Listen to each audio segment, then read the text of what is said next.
Salut! Alors, je fais cette vidéo aujourd'hui par rapport à un commentaire que quelqu'un a laissé sur la vidéo des obsèques du professeur Montagnier. Donc, j'ai trouvé que ce commentaire qui lui-même se prétend, comment dire, euh, démontrer des choses sur les personnes qui prennent les positions de résistants, je trouve qu'il est vraiment complètement, comment dire, c'est une inversion évidente en fait, vous allez voir, et c'est une projection en fait, j'ai vraiment l'impression de cette personne sur les gens qu'il est en train de juger. Et en plus, il n'a rien compris. Ça démontre vraiment une incompréhension totale de notre position, de nos revendications, etc. Donc, je vous lis ce témoignage arrogant et méprisant et irrespectueux, mais qui est très bien écrit. Et c'est toujours agréable de lire quelque chose de bien écrit. Alors, voilà un témoignage précieux au sujet de l'irrationalisme qui habite et qui se loge indécrotablement, depuis toujours, dans certains esprits dérangés de l'espèce humaine. Il crie liberté pour échapper à des passes sanitaires provisoires et temporaires dont l'immense majorité des Français et des Européens ont accepté la somme toute pas si lourde contrainte que cela, mais dont la fin prochaine sera évidemment bienvenue pour tous. Il faut noter en passant que pendant chaque épidémie, les contraintes furent historiquement infiniment plus lourdes. Rappelons-nous la peste à Marseille de 1720, puis les épidémies de choléra tout au long du XIXe siècle. Observons ici leur secte. Regardons leur visage hagard et déformé par la haine, hideusement déformé et ravagé par une obscure part maudite, et ce d'autant plus qu'ils sont persuadés d'avoir été humiliés, donc vaincus, se considérant désormais comme un groupe ultra-minoritaire d'individus possédant la vérité. En fait, leur misérable part de vérité subjective, seule condition de possibilité afin de s'éprouver comme croyants. Face à l'impressionnante réaction salutaire majoritaire des sociétés humaines dans le monde. Bref, qu'ils se retrouvent, eux, aujourd'hui, en marge de tous, du fait de leurs croyances irrationnelles et sectaires ultra-minoritaires. Certes, parmi eux, les catholiques traditionnalistes sont nombreux, mais cela ne dénote qu'une déjà vieille dérive d'individus claquemurés dans des esprits et des mentalités faisandées. Voilà comment cette personne parle des résistants. Donc, on va lui expliquer quelques petites choses. Alors, franchement, moi je ressens vraiment une inversion totale dans tout ce qu'il dit, hein, vraiment. C'est comme si il projette son état sur les gens, sur les gens qu'il est en train de mépriser. Alors déjà, le fait de crier liberté, c'est pas pour échapper aux passes. Hein. Nous, on y échappe déjà depuis le début à tout ça. C'est vous qui êtes soumis. C'est vous qui êtes en auto-soumission, en consentement, un consentement que vous avez offert sur un plateau à toutes ces mesures qui sont insensées, en fait. La liberté, c'est plutôt la liberté de se soigner, de laisser les médecins prescrire, de les laisser appliquer leur serment d'Hippocrate, la liberté de revendiquer nos droits, hein, qui sont protégés par plusieurs textes et constitutions et accords et conventions. Je crois qu'il y en a 17 au total. C'est la liberté de choisir de ne pas maltraiter nos enfants. C'est la liberté de choisir de garder la souveraineté parentale, la transmission des valeurs de la famille, etc., et non pas un conditionnement de l'État. C'est la liberté de refuser toute atteinte physique, hein, parce que notre corps, c'est notre...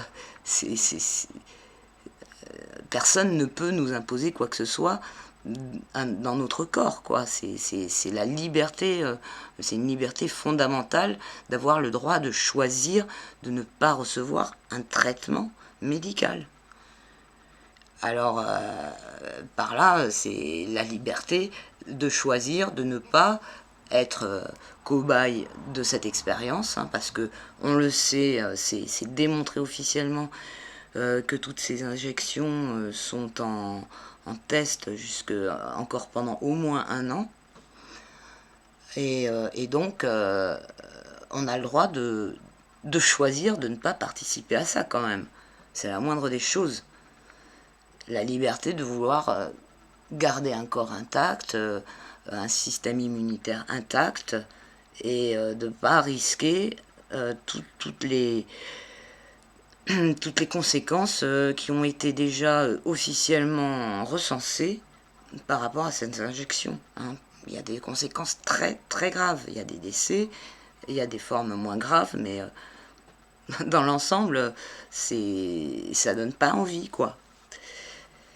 Donc voilà, c'est la liberté de plein de choses comme ça, c'est pas juste la liberté il crie liberté pour échapper à un pass, quoi, c'est n'importe quoi. Alors il dit à des passes sanitaires provisoires et temporaires, dans l'immense majorité, provisoires et temporaires. Alors ils ne sont pas provisoires et temporaires. La façon dont ils ont été installés, la mise en place, la mise en œuvre, les moyens, tout ce qui s'ensuit, on voit bien que c'est pas pour quelque chose de provisoire.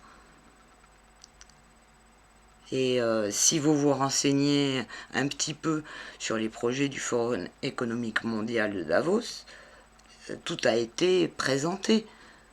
On connaît très bien les directions que ces passes peuvent prendre. Donc ça, c'est vous qui croyez que ça va être provisoire et temporaire parce qu'on vous a dit ça. Donc il parle d'irrationalisme, ben déjà, ça c'est pas rationnel de penser que c'est provisoire et temporaire alors qu'il y a une installation super solide autour de tout ça. Donc il nous traite d'esprit dérangé, etc. Ça y va direct, hein, dans la première phrase. Bon.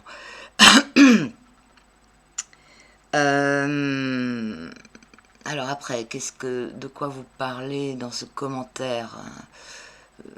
Ah oui, dont l'immense majorité des Français et des Européens ont accepté la somme toute pas si lourde contrainte que cela.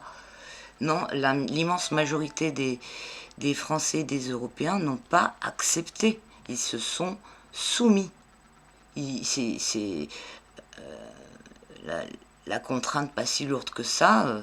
Il y en a énormément pour qui ça a été vraiment à contre-cœur qu'ils l'ont fait, parce que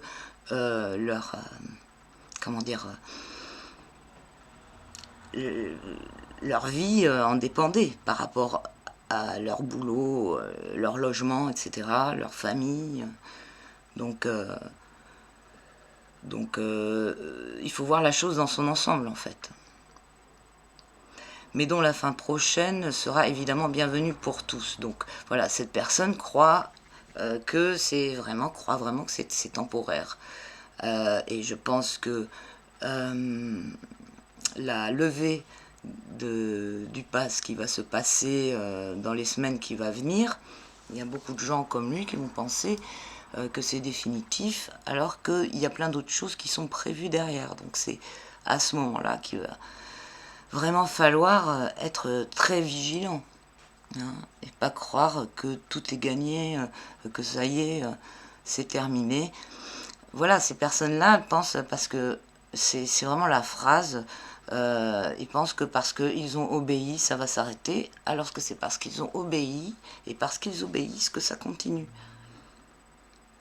Alors après, il nous dit, il faut noter en passant que pendant chaque épidémie, les contraintes furent historiquement infiniment plus lourdes. Rappelons-nous la peste, donc il nous parle de la peste de Marseille 1720, des épidémies de choléra tout au long du 19e siècle. Donc là, le mec, il prétend être informé, cultivé, érudit, hein, en faisant référence à l'histoire. Mais convoquer une telle comparaison, ça montre qu'il ne connaît pas le sens du mot épidémie et pandémie. Hein. Parce que ces deux mots, ils ont été utilisés à tort dans la crise qu'on est en train de traverser. On ne peut pas dire que une maladie dont 99,9% des gens sortent indemnes, c'est comparable aux événements qui s'est passé dans le 19e siècle et voilà, dans l'histoire. Ils nous ont parlé de ça dans les médias pour faire peur, parce qu'il y a chez l'homme une peur atavique de la maladie.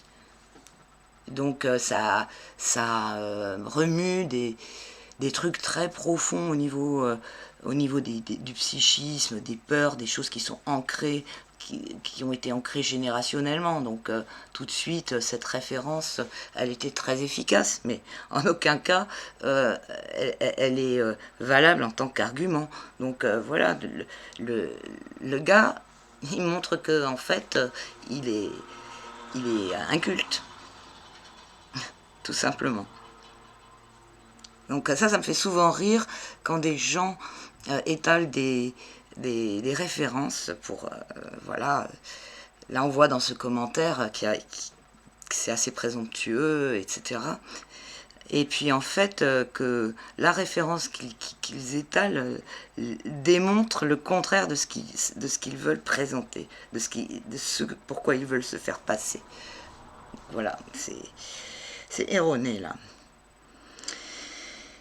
Alors après, il dit « Observons ici leur secte ». Donc, dans ces conditions de tout ce que je viens de dire, elle est où la secte, hein? Est-ce qu'elle est du côté des scientistes et de leur doxa, qui est pleine d'incohérences et de non-sens, ou est-ce qu'elle est du côté des gens ouverts d'esprit, qui se questionnent, qui se renseignent, et puis surtout, qui conservent leur bon sens et leur esprit critique?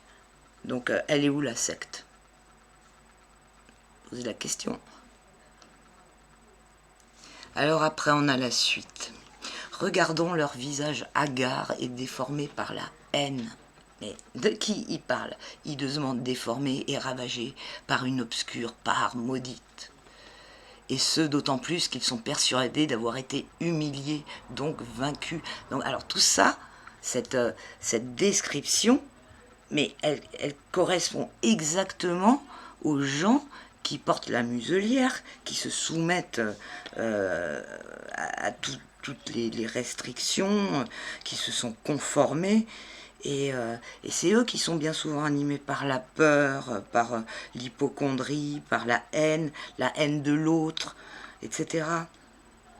C'est eux qui ont un sentiment de supériorité. D'ailleurs, vous-même, vous démontrez ce sentiment de supériorité.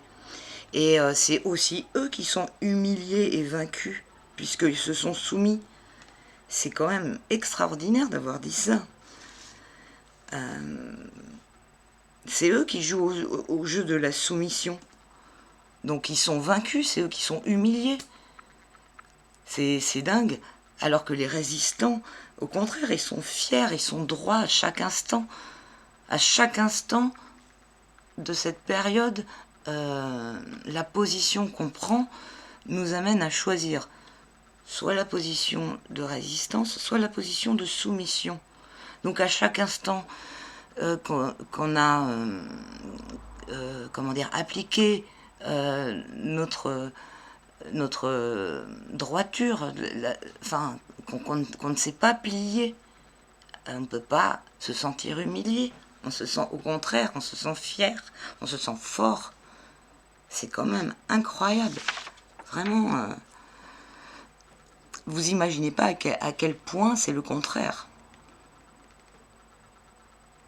Donc les visages hagards, déformés par la haine, moi les visages hagards, pour moi c'est tous ces gens qui sont abreuvés de propagande télé, et puis en plus qui se privent d'oxygène, et voilà, leur cerveau, ça leur rend ça leur met leur cerveau dans un état qui leur donne un regard hagard.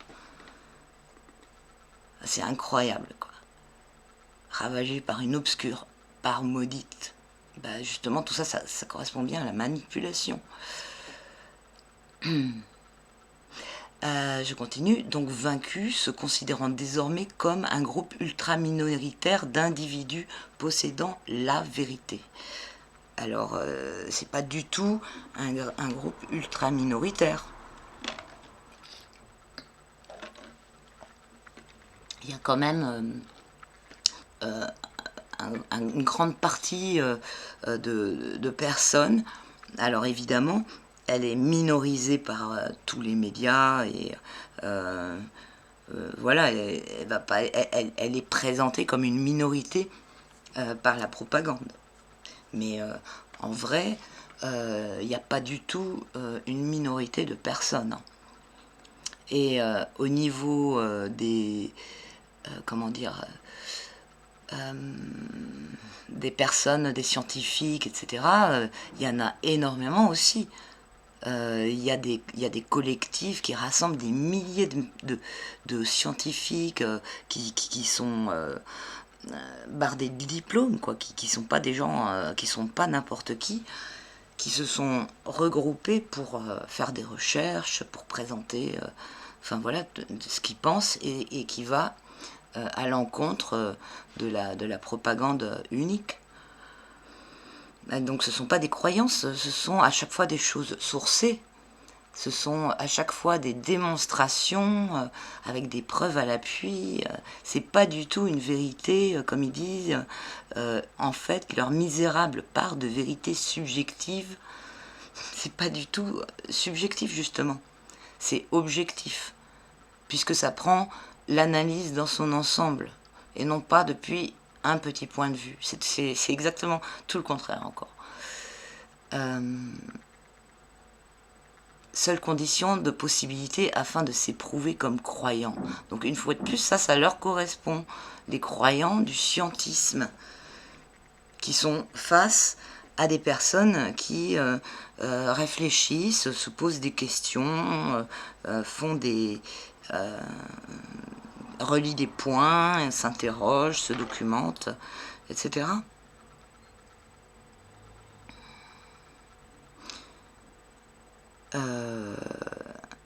Donc c'est pareil aussi, vous montrez aussi votre ignorance quand vous parlez de visages déformés par la haine, etc. Vous n'avez pas été une seule fois dans un rassemblement de résistants, parce qu'il n'y a pas, c'est tout le contraire.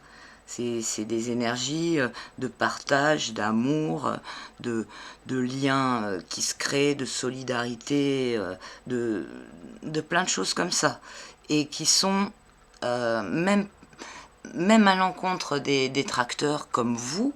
Nous n'avons pas de haine. Elle est de l'autre côté, la haine. Donc voilà, vous projetez vos propres vibrations, quoi, en fait. Et donc tout ce qui se passe dans ces rassemblements de résistance, ce sont des graines pour le changement à venir, en fait, que nous souhaitons. Ce n'est pas une façon, ces rassemblements ne sont pas une façon mécanique, genre action-réaction pour faire tomber des mesures ou des décrets comme vous croyez, comme vous le pensez, mais au contraire, ce sont des choses qui se passent en profondeur, qui engendrent des transformations et qui font évoluer les consciences, en fait. Donc ces mouvements, ils ne sont pas pour faire des demandes ou des quémandes. Ils sont pour des transformations. Ils transforment, en fait, ces mouvements. Donc vous n'avez pas compris ça non plus, quoi. Et qu'est-ce que je voulais dire d'autre? Les personnes qui vont devenir minoritaires, c'est les personnes, je pense, qui vont penser comme vous, parce que au fur et à mesure du temps, il y a de plus en plus de gens qui expérimentent dans leur vie personnelle ce qu'ils ne voulaient pas voir, qui étaient alertés par tous les résistants, hein, toutes les mises en garde, etc. Eh bien, il y a des personnes qui ne les ont pas écoutées, qui ont suivi, qui se sont conformées aux directives sanitaires, etc., et qui maintenant vivent des drames personnels dans leur famille. Et ces personnes-là, qui ont été vraiment trahies, elles sont en grande souffrance et elles vont pas rester dans le camp de ceux qui se conforment. Au contraire, elles vont devenir encore plus rebelles parce que elles auront été trahies. Ça va être encore plus fort comme positionnement. Donc attendez-vous à ce qu'il y ait beaucoup de personnes qui rejoignent les mouvements de résistance, des personnes de ce genre. Donc voilà, c'est pas du tout une marge, hein, avec des croyances irrationnelles. Alors, irrationnelles et sectaires ultra minoritaires. Ah là là.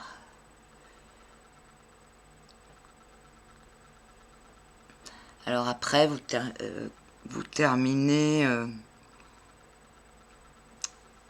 en disant, certes parmi eux les catholiques traditionnalistes sont nombreux. Alors peut-être que vous êtes catholique traditionnaliste, c'est étrange de terminer comme ça, mais cela ne dénote qu'une déjà vieille dérive d'individus claquemurés dans des esprits et des mentalités faisandées. Bon,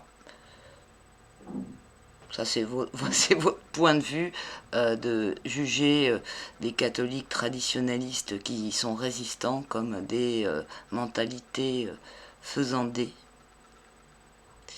On verra à la fin qui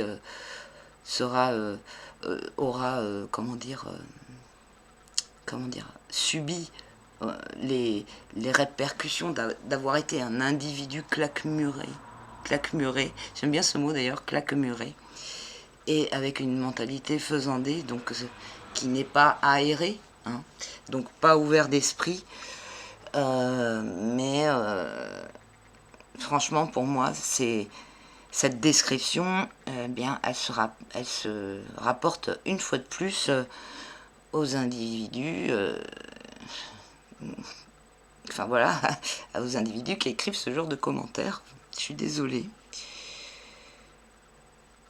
Donc voilà, bon ben, je vous remercie pour ce commentaire parce que ça m'a permis de faire le point sur ce que je viens de dire et de montrer à quel point il y a cette inversion accusatoire, en fait, cette projection.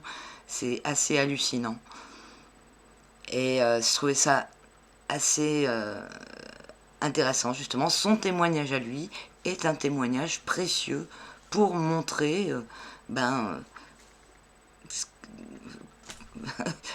cette inversion accusatoire, quoi. C'est hallucinant.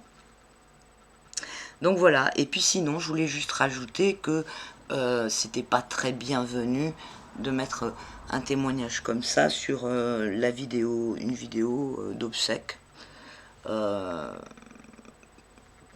me suis dit peut-être que sa réflexion par rapport au visage hagard, etc., c'était par rapport à des personnes qui étaient dans le deuil, dans cette cérémonie. Donc c'était quand même assez malvenu de mettre, voilà, de mettre ça ici. Voilà, bon ben, je voulais juste vous partager ça, les amis. Je vous dis à très bientôt. Ciao!